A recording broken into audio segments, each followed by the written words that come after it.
You have broken my best friend's heart. She loved you. And now? She pointed a finger at him, voice rising.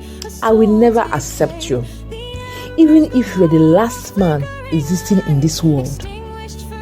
Benga stood speechless, his mouth slightly open, his body frozen like stone, as Ulimma turned and stormed away, her step fast and faint, leaving a trail of pain and defiance in the dust. Yet unknown to her, the moment had already been captured, and from the other side of the road, in hushed whispers and with narrow eyes, the spies saw everything. They hurried away like wind through dry leaves. And then it happened. A few days later, on a quiet afternoon, Nnenna received word. We saw him again with her. It is Ulimma, your best friend. Her hands trembled, her breath caught in her chest, her knees buckled beneath the weight of those words. Her blood boiled, her mind caught fire, her heart turned to stone. Betrayal from the one person she trusted the most. Ulimma, she whispered, as tears streamed silently down her cheeks. You took him from me, and now I will take everything from you. The sun was scorching in the village of Oku that afternoon, but it was nothing compared to the fire burning in Nnenna's chest. Her breath was heavy, her fists clenched, her mind raced with images of betrayal, and her heart shattered. Without warning, Nnenna stormed down the dusty road and straight towards the tailoring shop, her eyes wild, her lips trembling. She burst into the front of the shop, boiling with anger and rage. Ulimma, she screamed at the top of her lungs. Come out of the shop, you snake! The entire street turned. Heads peeked out from behind stalls. The other apprentice froze in place. How could you be so wicked? So it was you all this while? Nnenna continued, her voice filled with pain and fury. Ulimma, stunned, emerged slowly from the back of the shop, confusion written across her face. Nne, what are you talking about? She asked, her soft voice hesitant. But Nnenna wasn't listening. She didn't wait for any response. With a rush of fury, she slapped Ulimma across the face. A loud grasp echoed from the crowd outside. Ulimma staggered backward, stunned, but only for a moment. She retaliated. A resounding slap landed back on Nnenna's cheek, igniting the chaos. The two friends, once inseparable, were now locked in a violent struggle, clawing and pulling at each other as dust and fabric flared. Stop it! Stop it! A standby cried. Somebody hold them, another shouted. A crowd quickly gathered. Market women, passerbyers, young boys from stalls, all pushing towards them, trying to separate the two. Arms reached out, voices clashed. Ulimma, mark my word, Nnenna yelled as she was dragged away, tears of fury streaming down her face. You will pay for this. And with that, she stormed off, leaving behind a stunned and shaking Ulimma, the murmur of voices growing louder around her. Few weeks had passed since the fight. The one that shattered the bond was thought unbreakable. The village had returned to its rhythm, but not Nnenna. Her soul boiled with bitterness, her night restless with envy. She couldn't forget how Ulimma fought back, how the crowd whispered, how Benga still looked at her. That afternoon, Nnenna made a decision. She walked towards Ulimma's house with a storm inside her. When she arrived, she found something strange. The front door was wide open. She stepped inside cautiously. The house was quiet, too quiet. And there, on a simple wooden bed, lay Ulimma, sleeping peacefully. Like someone who had no care in the whole wide world. Beside her, on a small blazing stove, a pot of jollof rice simmered gently. The sweet smoky aroma of tomatoes and spices filled the room. Ulimma must have those of while cooking. Nnenna's eyes scanned the room, no one in sight. Her breath quickened. Her heart pounded, not with fear, but with something darker. Anger, resentment, hate. She reached forward and removed the pot from the stove, setting it aside. Then with shaking hands, she picked up the stove, still lit, and walked slowly to the bed. She stared at Ulimma for a moment. The soft raise and fall of her chest, her gentle face, unaware of the fate about to unfold. And without hesitation, Nnenna slid the burning stove beneath the mattress. The flames licked quietly against the fabric, hidden, silent. She turned towards the door, but instead of walking out, she bolted it from the inside, a final seal. Then, like a thief in the night, she walked quickly towards the window. She paused for a moment, looked back at her friend, and jumped out. But fate had its own eyes watching. A woman standing across the compound saw her, saw the leap, saw the panic, saw the guilt. The air was still. The flames had not yet begun to roar, but the spark of tragedy has already been lit. A few minutes later, the unthinkable happened. Flames erupted from within Ulimma's house. Thick black smoke curled into the sky, and within it, a scream pierced the air. "Help! Somebody help me!" she cried. Her voice raw with agony. The fire had started from her head. Her beautiful hair, braided tightly with synthetic extensions, caught the first spark. Beneath her head, directly beneath where her head had rested, someone had placed a burning stove deliberately. The flames spread fast, leaking through the mattress, the bed frame, the curtains, and Ulimma. She thrashed and screamed, her body consumed by fire, her mind trapped in the disbelief of a nightmare she could not wake up from. Neighbors ran to the door, banging, yelling her name, trying to break it down, but it had been locked from inside.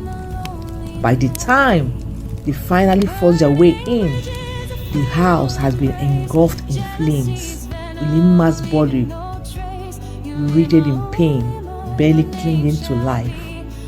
She was rushed to the hospital with first-degree burns, but on the second day, she gave up. Her soul slipped quietly away. Ulimma was gone. The village mourned. How could such evil before someone so kind, so pure, so full of light? Ulimma, the girl with the angel's heart, now reduced to ash and sorrow. Her devastated family demanded answers. The police launched an investigation, and what they discovered chilled everyone to the bone. Under the charred remains of her bed, the stove was still there, intact, a dark testament to the horror that has taken place. This was no accident. This was murder. The entire village fell into shock and fear. If someone could do this to Ulimma, who would be next? Who could have hated her enough to burn her alive? The truth is heavy burden, one that can't be concealed forever. A woman who had unknowingly become a witness to a horrific act came forward to the police. She reported that she had seen Nnenna escaping through the window of Ulimma's house moments before the flames consumed it, the house where Ulimma was still trapped inside. Her words were enough to send shockwaves through the investigation. Nnenna, now a suspect, was swiftly arrested. As the authorities dug deeper, the truth began to surface. Under the weight of relentless interrogation, Nnenna cracked. The confession she gave was chilling. She admitted to setting Ulimma on fire while she slept, her soul consumed by rage and jealousy. Why? Because Ulimma had snatched the man Nnenna thought belonged to her. Benga, upon hearing the tragic news of Ulimma's demise, was left heartbroken and devastated. His world shattered, his love gone. Grief-stricken, he was summoned by the police to give his account of the events. And it was then, in that moment of excruciating sorrow, that Benga spoke the truth that had been hidden for so long. I wasn't dating Ulimma, he told the police, his voice thick with pain. Ulimma turned me down, not because she didn't care, but because she couldn't betray her best friend, Nnenna. He paused, his eyes clouded with anguish. Nnenna, she repaid that loyalty with betrayal. She sent Ulimma to an untimely grave. The confession was a dagger to the heart, a painful revelation of a bond destroyed by jealousy and deceit. And so, Nnenna's fate was sealed. She was charged with murder of her best friend and sentenced to death. The trial was over, but the damage was done. The tragedy of Ulimma's life and the senseless loss it has become will haunt them all forever. One windy night, Uli appeared to her grandmother in a dream, her face glowing, her voice gentle like the breeze. Grandmother, I know you have been carrying the weight of my absence and the pain of losing me. Please, forgive me for leaving you. I never meant to hurt you. I know you loved me, and I felt to say goodbye, to repay you for all your love, care and sacrifice. Her voice trembled with sorrow, the weight of her regret filling the air. The wind picked up, and Uli's form shimmered so as she continued. But there is more, grandmother. I need you to forgive Nnenna too. What she did to me, it was driven by pain, by jealousy, by a love that was twisted and corrupted. I know that she has her own demons, but in her heart, she was my friend, even if I couldn't see it at that time. Forgive her for my sake. She is lost without me, just as you are. I also made a mistake. I should have told Nnenna. I should have told her about Benga, his advances, the way he looked at me. I should have told her the truth. I shouldn't have kept it from her. It's my fault too.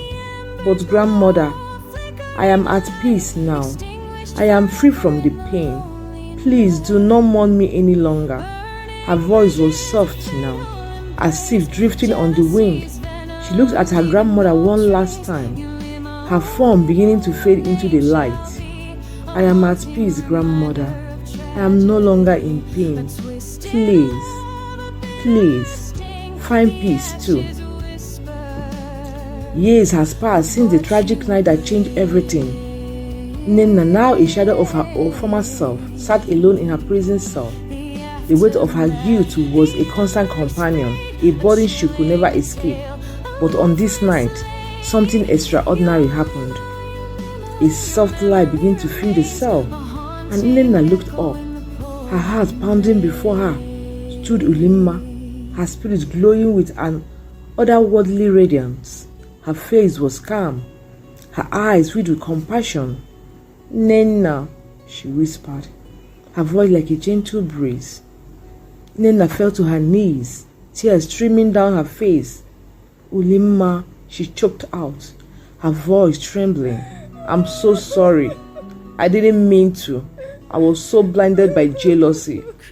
Please forgive me.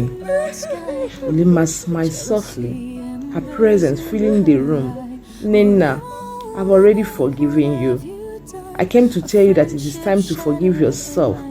What you did was wrong, but holding on to this guilt will only destroy you further. But how can I forgive myself? Nnenna cried, clutching her chest. I took your life, your future. You were my best friend, but I betrayed you in the worst way possible. Ulimma stepped closer, her hand gently reaching out, though it didn't touch Nnenna. What's done is done. I am at peace now, and I want you to find peace too. Let go of the anger and hatred that consumed you. Only then can you truly heal. Nnenna looked into Ulimma's eyes, seeing the truth in her words. For the first time in years, she was not afraid of the death sentence hanging over her. I don't deserve your forgiveness, she whispered. Forgiveness isn't about deserving, Ulimma replied. It is about freeing yourself from the chains of the past. Live what is left of your life with kindness, Nnenna. That is how you can honor my memory.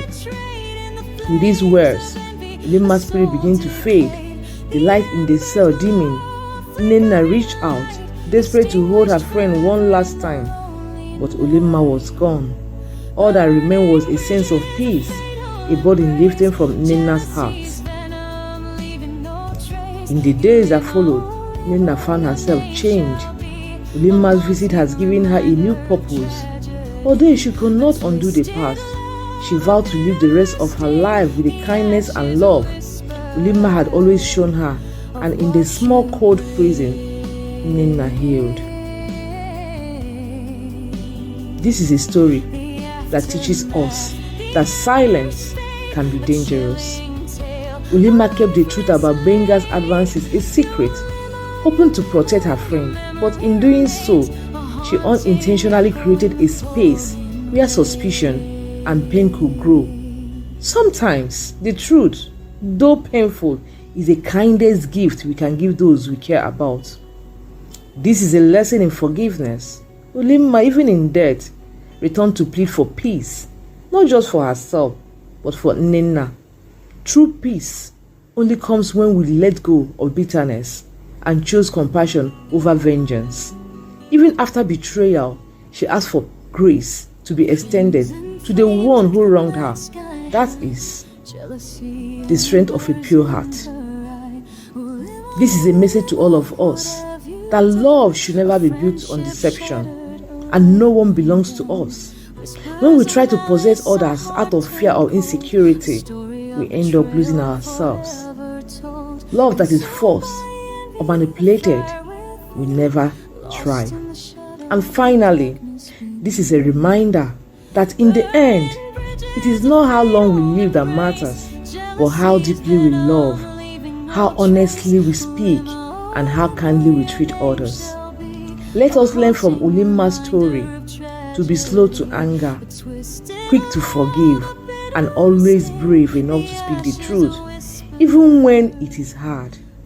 Because sometimes, the ones we love most are the ones we must fight hardest to protect, even if the protection is from ourselves. Thanks for watching. Like, comment, and share. Please don't forget to hit the subscribe button and watch out for more tales. Thank you.